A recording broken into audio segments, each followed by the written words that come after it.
it is immediately discernible to anyone with a shred of intelligence that statistics only tell part of the story, that they must be taken contextually to have any kind of relevance or any kind of truth behind them, like philosophical truth. Now, people might not like the fact that I am the person making this video. Ironically, they will point to my personal statistics in pugs or my league experience even to say that if anyone is making this video, it shouldn't be me. I don't think people disagree with what I have to say.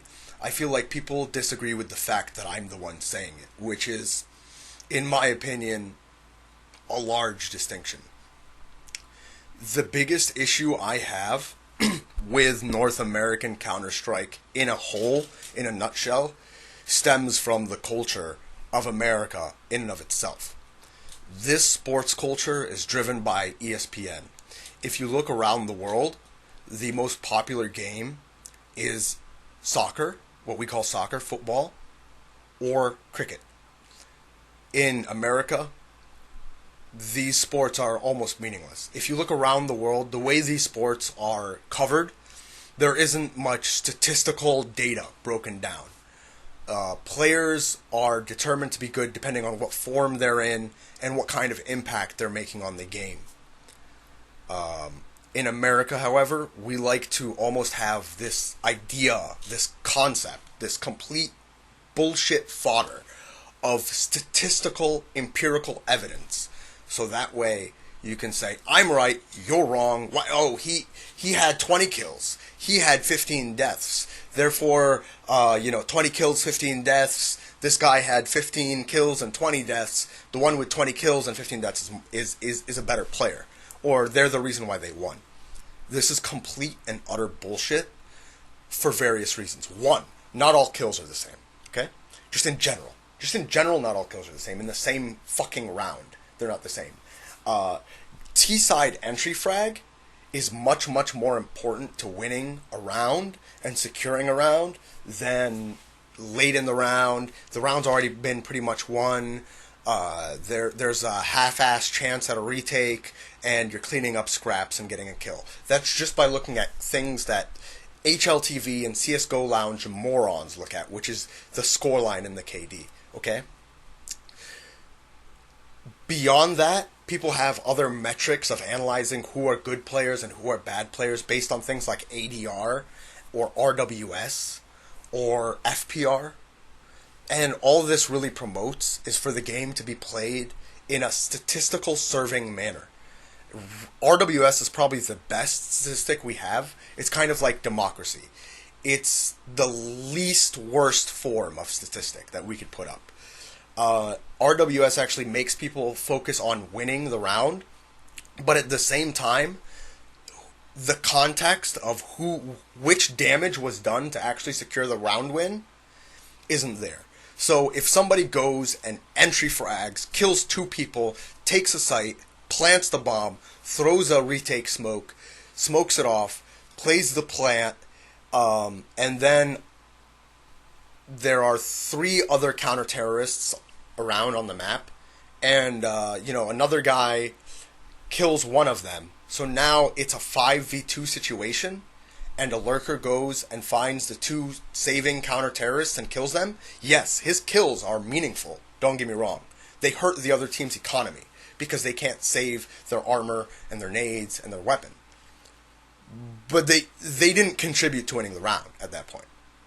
Yet, statistically, when it comes to only looking at your ADR or your RWS, both the guy who got the 2 opening frags and the guy who got the 2 closing frags, the economy frags, are neck and neck. You had the same impact in the eyes of the statistics as one another, when that couldn't be further from the truth.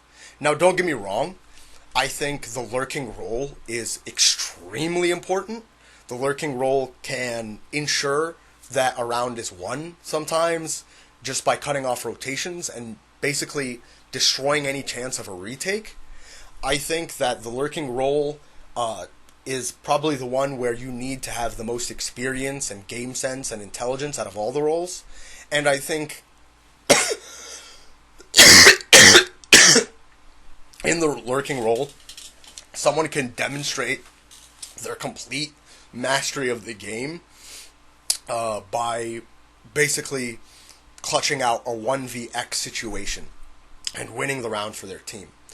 So yes, they have to be very clutch players. They have to have all the tools and even more experience and game sense to do it properly.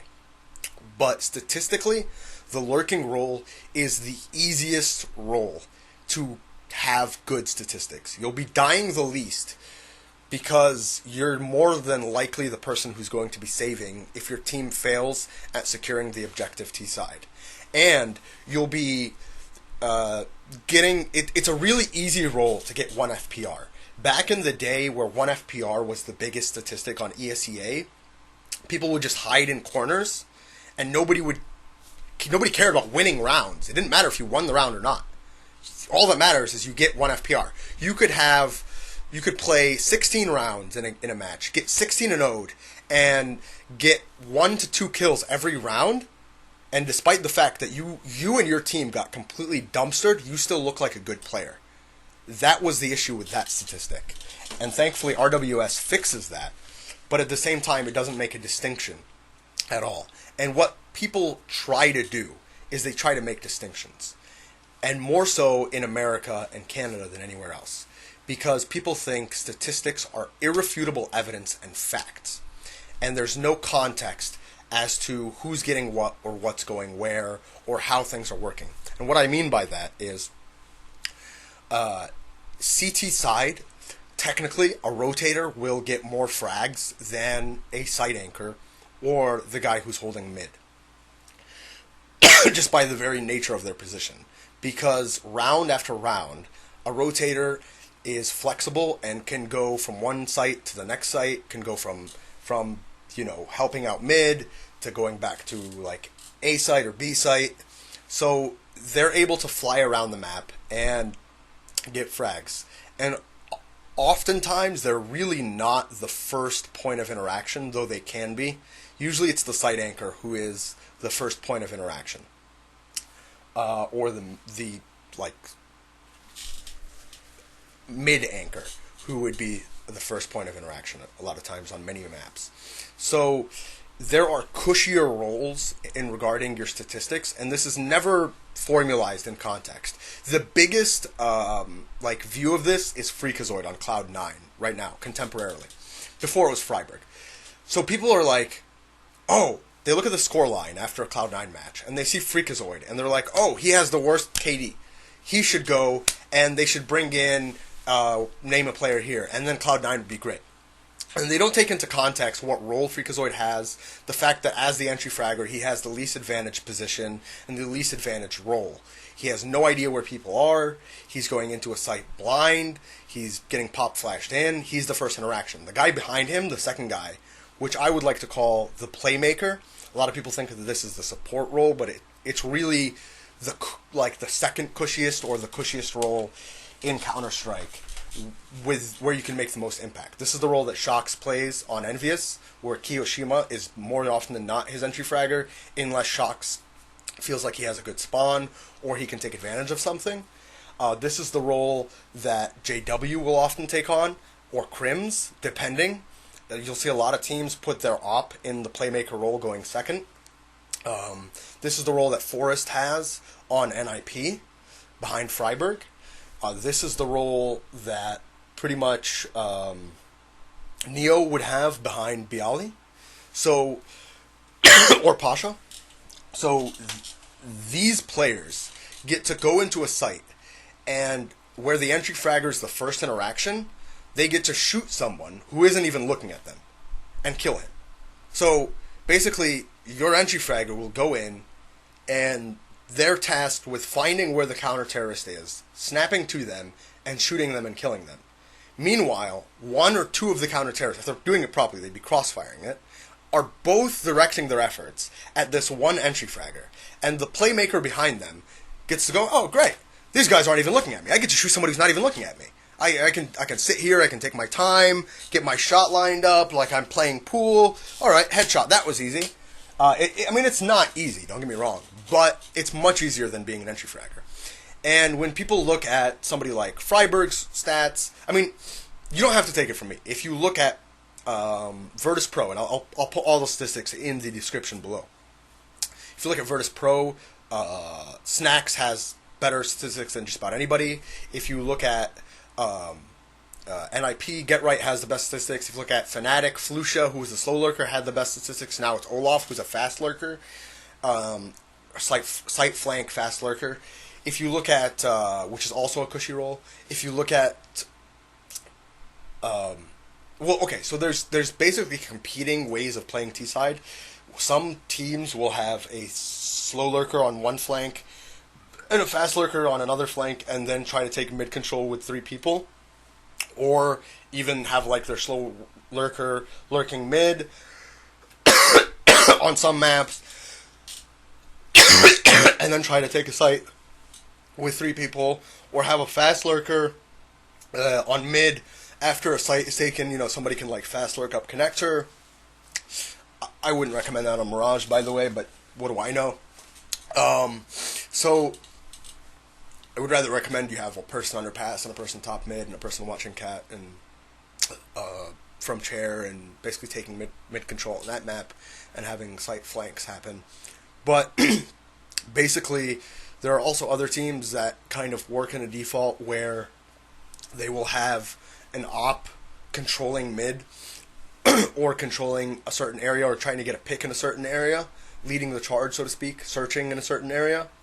This was more common before the op update and the op nerf, and then having just one lurker somewhere else. Or having the op controlling the rotations from mid, most famously on a place like Dust 2, and having a lurker either in tons or long doors, while everyone else hits another site, hits long if the guy's in tons, or hits B if the guy's in long doors, or hits up cat while a lurker is in tons or long doors coming out as a site flank if they're doors, kind of like a fast lurker or slow lurker if they're in tons. Now, if you look statistically, other than Titan, the player who has the best statistics is the lurker. and like that couldn't be more damning of a fact to why statistics should be taken in context than anything. But you have all these dumb Americans, like point blank. Americans are very easily worthy of their reputation as being one of the more idiotic and least educated amongst the developed countries in the world. Okay? The issue with Americans isn't just that they value statistics, obviously. There's way more issues than that. But it's the fact that anyone would ever click on somebody's profile or look at the scoreline and try to glean from that what happened in the game and who played best and who played least. Oh, you had 0.9 FPR in that game. You had 0.7. You had 1.2. Oh, you had 120 ADR. You had 80. All this is contextual, right? And that's just looking at things even in the aspect of just role. Now, if you look at it in the aspect of like, oh, what about ecos? One guy is a site anchor. He plays a much more heavily trafficked site, or a site that's trafficked in ecos.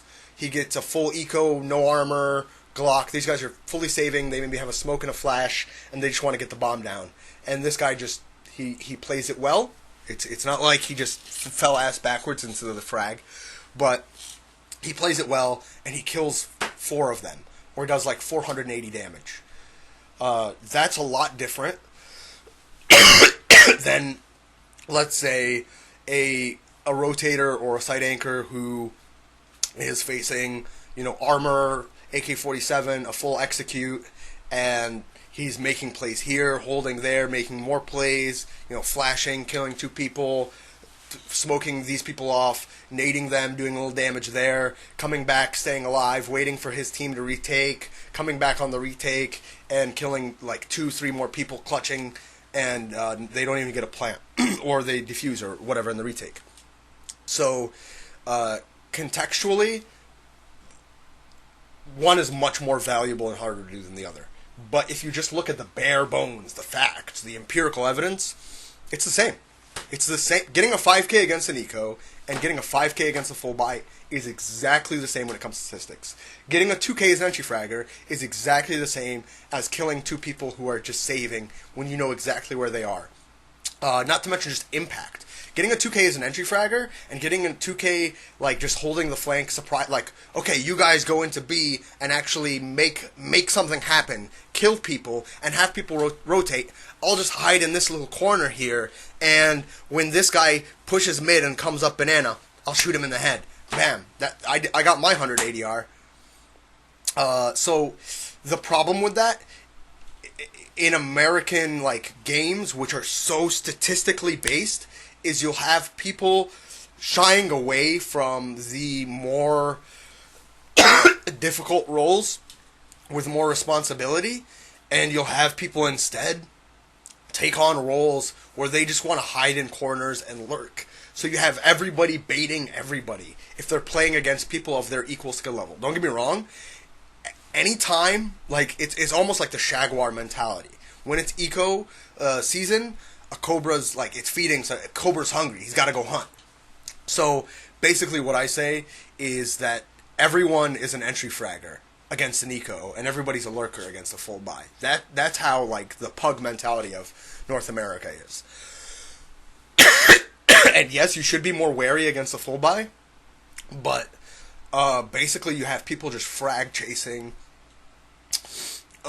and trying to get better stats that way. I mean, if you just look at statistics and their importance in North American Counter-Strike, you'll see why we even play post-plant situations badly, where we peak in post-plant situations where we shouldn't. Because if you peak, you get an extra kill, and your scoreline looks better. So win, lose, or draw, when somebody looks at that game and they want someone to blame, they never blame the guy who's at the top of the scoreboard, or the second guy. They look at the bottom fragger and they say, well, if that guy would have got a few more frags, they would have won the game, huh? Because they literally view the game as a deathmatch, not as an objective-based game. Not as, like, the objective is to plant or defuse or, you know, control the bomb so it doesn't blow up, or blow the bomb up. They look at it as, like, the guy with the best KD is the best player. That's the victor. So it's almost individual. It's like this Michael Jordan-esque view of Counter-Strike as a whole. It's complete and utter bullshit. And everyone in America, they might even agree. They will be like, yeah, you know what, you're right. And then they go play a pug, and they, like, somebody plants the bomb, and they're running to go kill the next guy instead of just playing the plant and playing smart. Or, you know, they go and they make a huge mistake, like a shitty mistake, and they're like, oh, we're not winning rounds. Why aren't we winning rounds? I'm last. I'm LMS every game. Every round, I'm the last guy alive, and I'm hiding in a corner, and I'm getting a frag here and a frag there, so I have the best scoreline. Why are you guys all really bad? You guys are shitty. Or, you know, this guy's just baiting his teammates, and then they go and he justifies his play level, what he's doing in the game, by hiding in a corner, by saying, yeah, well, I have 10 kills and 16 deaths, and you have 3 kills and 20 deaths. Obviously, the reason why we're losing 11-0 right now isn't because of me. Even though I've done nothing to try to actually impact the game, and everything I've done was just for me to be able to get kills. If everybody just hides in little corners T-side, nobody's going to get frags. The same thing happens with, like, site anchors, who will just hide in a little corner in a site and make sure they get 1 to 2 kills, while terrorists come into the site, like, start moving out. They flank mid players and shoot. If you've ever had this, like, on cash, you may have experienced this. You're playing headshot box. You're on cash. Your teammates sitting behind, like, fence or quad, and they're just, like, waiting. They're not saying anything. They're not calming because it's a pug. And you're throwing flashes. You're mollying boost. You know, if you're sandbags, you're smoking shit off. You're peeking. You're fighting a guy, and then all of a sudden you get shot in the side of the head, and you're like, what the fuck? And the A player is still alive.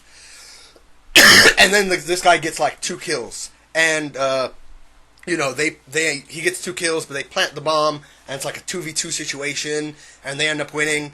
and he's like, "Oh yeah, well my scoreline's 14-12, yours is like 7-11. Shut the fuck up. You can't tell me shit. I'm top frag, motherfucker."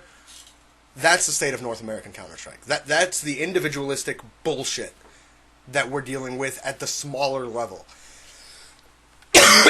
And you might say, well, what effect does that have on pros? What does this mean for actual pros? What the fuck do you think it means? This is how most pros, when they play the game, the most hours they spend in pugs. They don't spend it in scrims. Unless you're fucking keyed stars, you're spending all your time playing pugs as a pro. Whether you're Tarek or Hiko or anybody, except for probably Skadoodle, actually. Then you look at, like, fucking how they actually play games is stats-based, regardless. Like, they will play to get more kills and do more damage and not just to win the round and play smart or sacrifice for their team. Like, Friberg said it best. He was like, you know, when I was when I was playing gathers in Sweden, people were like, I went first last time, I don't want to go first this time, you go first. And I was just like, fuck it, I'll go first every time. And that's why I love Friberg. That's why it's like, Friberg, you're the fucking man. Because Friberg is able to do all of that and still do better than fifflaren. Sorry. Fief. So Friberg is obviously a god. And any entry fragger who can go positive T-side is a fucking god. But going 17-17, you'll never be considered a god in the eyes of the casual Counter-Strike player. Or even a normal one. Like, even people who don't entry frag are like, yeah, entry fragging is easy. Fuck it, man. Like, everybody should have, 16 kills. Somebody once said that to me. It's like, if everybody has 16 kills, you win the game. If everybody gets 1 FPR, you're going to win the game. It's complete and utter bullshit. What your statistics are depend on your role, and also what your statistics are should be viewed within the context of whether it was against an eco or not, or full buy. And also should be weighted on whether it was an entry frag or a trade kill. And also a lurk kill. Those are way easier. So, like, averaging the actual weight of an impact of a frag is difficult to do, but if you're going to make statistical analysis about determining which player is better than which player, you should probably go ahead and take that leap and try to determine which player is better than which player based on facts, and not just based on ignorant numbers that mean nothing contextually, that mean nothing just thrown out there or out of context.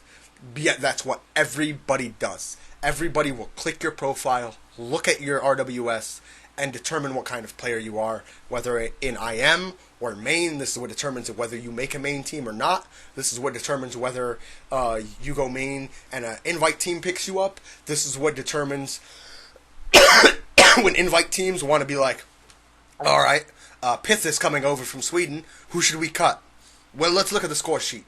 Yeah, well, this guy doesn't score very well, let's cut him. Fuck him. He's bad. It's stupid.